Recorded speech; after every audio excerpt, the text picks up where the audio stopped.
Bueno, vamos a cerrar el práctico del modelo keynesiano ampliado con el ejercicio 7 del libro de la moneda, del capítulo 11 del libro de la moneda, que está en la página 391.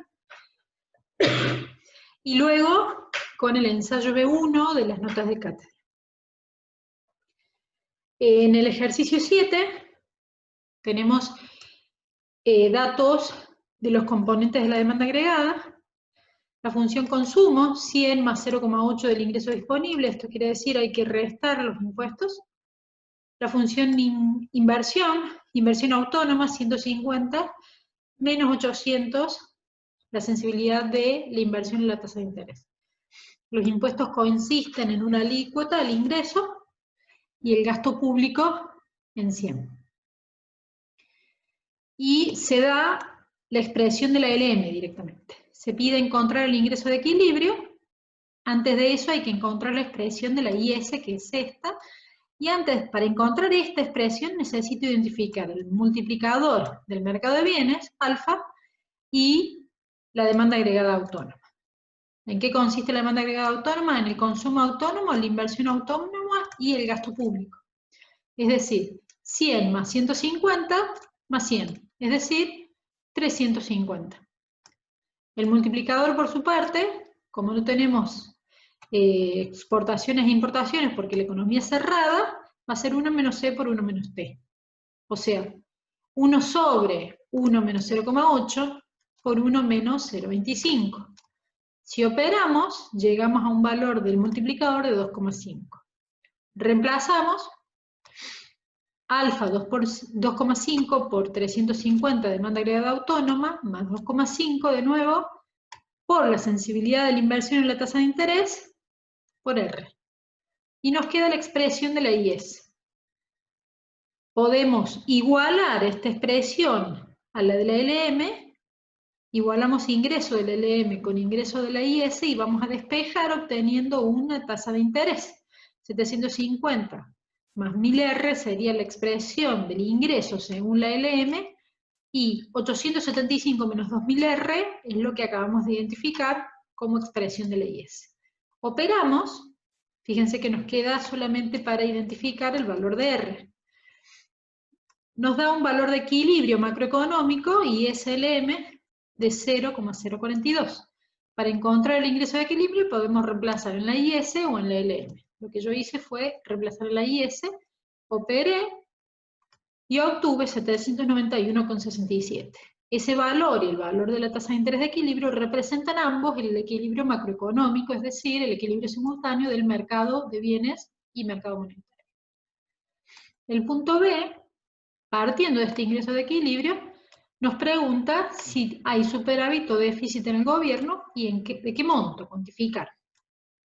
El ahorro del sector público, es decir, el superávit del sector público, si es que da positivo, es el total de los impuestos y los gastos, siendo que impuestos están dependiendo del ingreso. Al valor del ingreso de equilibrio reemplazo alícuota por el ingreso de equilibrio menos el gasto público. Esto nos va a dar un valor positivo, es decir, hay superávit en el gobierno, hay superávit público en la situación de equilibrio.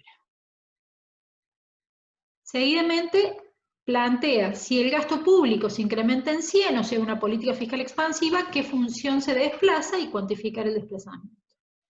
En este caso, es un componente de la demanda agregada se incrementa en 100, a partir del equilibrio inicial, un aumento en la demanda agregada genera un exceso de demanda agregada, lo que eleva el ingreso de equilibrio en el mercado de bienes. La curva de IS se desplaza en ese valor, lo que se traduce en mayores niveles de ingreso que equilibran el mercado de bienes a cada nivel de tasa de interés. ¿En qué monto?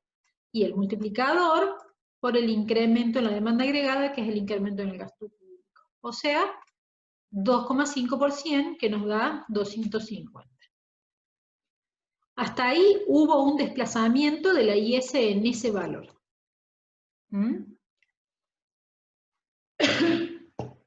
A partir de ese desplazamiento de la IS, a la tasa de interés R0, suponiendo R0 la situación inicial de equilibrio, el 0,042 que encontramos, el mayor ingreso de equilibrio del mercado de bienes implica un exceso de demanda de dinero. Fíjense, a este nivel, si nos trasladamos horizontalmente, nos corremos de la curva LM, es decir, salimos del equilibrio en el mercado monetario. Un incremento en el ingreso del mercado de bienes se asocia con un exceso de demanda de dinero por motivo de transacción. Esto lleva a un aumento en la tasa de interés y a la contracción parcial del ingreso. El efecto neto en un nuevo equilibrio va a ser en este nuevo punto, con un multiplicador que es más bajo, el multiplicador del modelo keynesiano ampliado, y el efecto final se puede obtener a partir de los valores del multiplicador, y es lo que vamos a hacer, estimar el efecto final del pase de aquí a este punto. Gráficamente podemos ver que el nuevo equilibrio implica un mayor nivel de ingreso, de equilibrio macroeconómico y de tasa de interés. ¿Cómo encontramos ese valor? Bueno, encontremos el valor del multiplicador del modelo keynesiano ampliado. 1 sobre 1 menos 0,8, que es la propensión marginal a consumir, 1 menos la alícuota.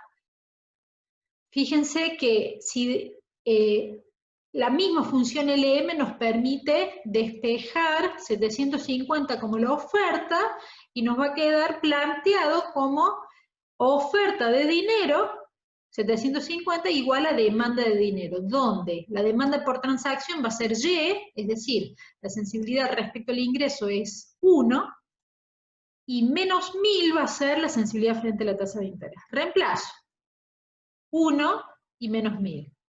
Y este menos 800 es la sensibilidad de la inversión. Operamos y obtenemos 0,83 con un 3 periódico, es decir, el multiplicador del modelo keynesiano ampliado es 0,83. Lo multiplicamos por el incremento en el gasto público y obtenemos el incremento del ingreso de equilibrio macroeconómico, o sea, 83. El efecto final del ingreso, el efecto final neto del ingreso de equilibrio macroeconómico de una política fiscal expansiva con un incremento en el gasto público de 100 nos da un incremento de 83. Hasta ahí llegamos con el ejercicio 7 y para cerrar, un ejercicio muy breve pero muy bueno en términos de concepción de las políticas macroeconómicas, es el ensayo B1 que se encuentra en la página 296 de las notas de cátedra, segundo tomo. ¿Qué es lo que indica? La consultora BF publicó recientemente un informe con el comportamiento de los agregados económicos que se consignan en la tabla siguiente.